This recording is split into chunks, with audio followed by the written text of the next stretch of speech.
Good evening. I'm very honored to be here. I'd like to thank the Lannan Foundation for inviting me and Amy for the wonderful introduction.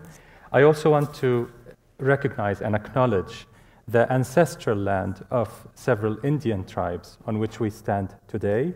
And I want to tell them, we hear you, we hear your voices, we hear your cries for justice, we feel and share your sorrow as one dispossessed indigenous population to another, and we stand with you in your struggle for rights and dignity.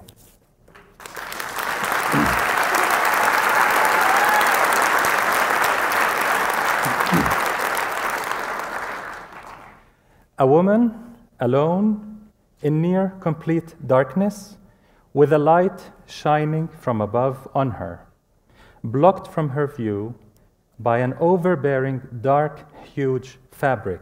She struggles with the fabric, trying to free herself of it and trying to make it not choke her. She goes on and on, struggling in order to see the light. Eventually, she gets rid of the fabric, but she still cannot see the light. To her, it seems that overcoming this external fetter just exposed the internal ones. The chain in the head, so to speak, that has all along been the oppressor's most potent weapon. Decolonizing the mind then becomes the key to true freedom, one that is not reduced to the silly, intellectually degenerate contestation between two clowns in a circus held once every 4 years. You know what I'm talking about? Internalizing inferiority and accepting inequality and injustice as fate is the ultimate triumph of the oppressor. Therefore, decolonizing the mind becomes the most burning imperative for the oppressed in order to see the light. Now, the oppressor colonizes the mind as well as the land, and the former is much more dangerous than the latter in very different ways. I'll just reflect on some of the experiences Palestinians have had with Israeli settler colonialism and occupation. In December 1987, in the first popular uprising, soon after it started, actually in February 1988, Israel shut down all 6 Palestinian universities and 13 colleges. Soon after, they shut down all 1,194 schools in the West Bank, and then all Palestinian kindergartens. Education became illegitimate, according to Israeli military rules. In fact, classes went underground, and any student held with a book in her hand was held accountable and arrested, and the book confiscated. Education became illegal in Palestine during the First Intifada. Omar, can you talk a little about where you come from? You were born in Qatar, and how you came to be one of the leaders of the BDS movement. I was born to 2 refugee parents. My mother's side, her mother, came from Safad, which is now in the state of Israel, the refugees of the 1948 ethnic cleansing. My father's side is a refugee from the 1967 war. So to us, Palestinian rights and politics was always part of our growing up. It wasn't a foreign concept to us.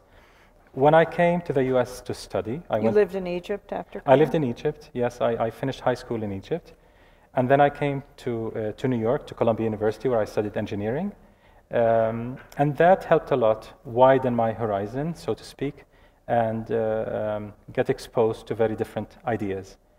From Marxism, which I discovered then, actually. In Egypt, I had no experience with Marxism, to Adam Smith and capitalist theoreticians and so on. So I think my political awareness grew at that period much more than before. Mm-hmm. And so how did you end up back in the West Bank? I got married to a Palestinian who is a citizen of the State of Israel in New York. And we had our first child. Then we went back. My child immediately got entitled to Israeli citizenship because it follows the mother, but not so easy for me. So I went back on a visit permit, And then we applied for family unification. I'm a refugee, so I hold a Jordanian citizenship. But because I'm not Jewish, I'm not entitled to anything automatically. It's a very long battle for a Palestinian citizen of Israel to bring her spouse to live with her. And at the time, I was interrogated by the Shabak, by the Shin Bet, and I was openly told during the interrogation process, we thought we got rid of one Arab when your wife left to study for her master's at NYU, and she comes back with 2 more. So the demographic threat was very much clear from the very start. And then we went through a long process of challenging the authorities to get permanent residence. Eventually, I won the case after a year, and I got my permanent residence in Israel. But all along, I was active. When I was in New York, I was active with the General Union of Palestinian Students. I was active in various activities. And during the interrogation, actually, they opened my big, thick file, and they went on and on and on. One example said, during the 1982 war on Lebanon, you participated in a demonstration at the Israeli mission to the United Nations. And I said, you're insulting me. Participated? I was one of the organizers, for God's sake. But what's illegal about that? I mean, kill me, sue me, because I participated in a non-violent demonstration against the Israeli massacres in Lebanon. So it was a very challenging process. And at that time, 93, we were able to win that case. Now, we wouldn't be able to. Because the entire, as I mentioned, the entire political spectrum in Israel has shifted in the last couple of decades to the extreme right. Some people totally misread the recent election, saying, oh, the right is still dominant, but not as dominant. Some moderates won the middle ground.